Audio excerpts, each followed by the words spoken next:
Programang ito ay rated SPG, striktong patnubay at gabay ng magulang ang kailangan. Wala nang magagawa si Rigor. Patuloy siyang magiging sunod-sunuran sa mga gerero. Si Roberto kasi ang nag-promote sa kanya.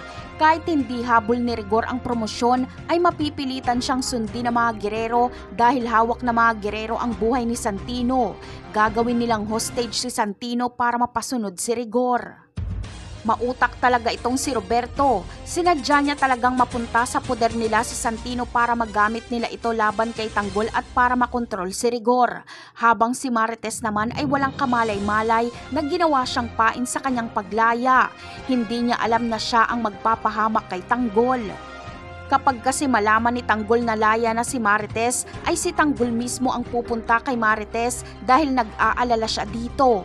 Ngunit patibong lang pala ito dahil bantay sarado pala si Marites ng kapulisan. Ngunit hindi hahayaan ni Mando na mangyari ito. Sisikapin niyang maunahan na makita si Tanggol at sasabihin niya dito na wag itong lumapit kay Marites dahil nagkakalat ang kapulisan at huhulihin siya.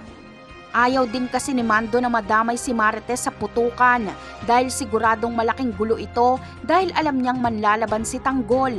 Ganun pa man ay kahit anong banta ay pupuntahan pa rin ni Tanggol si Marites at itatakas niya ito kay Rigor.